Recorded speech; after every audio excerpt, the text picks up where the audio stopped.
যখন শরীরে কুলোয় না তখন ভাবি এইসব গাছপালা ছাতা আর কিচ্ছু কিনবো না। কিচ্ছু আর ছাদ বাগানের টবে কিচ্ছু আর নতুন করে গাছ বসাবোই না। কিন্তু যখনই জানো তো গাছ দেখি তখনই আর কেমন যেন লোভ আর সামলাতেই পারি না।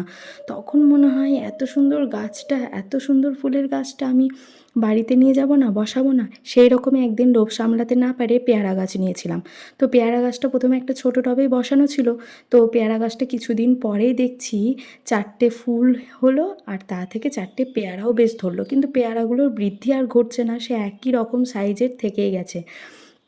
তারপরে ভাবলাম না, এবারে একটা বড় জায়গায় এবার একটা ওকে বড় বাড়ি করে দিতে হবে। সেই বাড়িতে ওকে রেখে দিতে হবে। ছোট বাড়িটায় আরও হচ্ছে না। এত শিকড় বিস্তার করে ফেলেছে যে টবটা একদম পুরো চেপে চুপে একসা হয়ে গেছিলো ছোট টবটায়। তার জন্য এরকম একটা বড় নাদ নিয়ে নিয়েছি। এই নাদে এবার গাছটা প্রতিস্থাপন করব। আর গাছ প্রতিস্থাপন করার সময় সবসময় হাসি মুখে থাকতে হয়। তাহলে কি বলো তো? গাছ কিন্তু খুব দ্রুত বেড়ে ওঠে। আর এই যে আমি এবার গাছটাকে বসিয়ে নিলাম। তো দেখা যাক গাছটার বৃদ্ধি কেমন হয়, ফলন কেমন হয়। আর লোভ সামলাতে পারি না, সেজন্যই তো এই গাছটা এনেছিলাম। তো কষ্টটা এবার যদি সার্থক হয় দেখা যায়। ১ম বার তো মা হয়েছে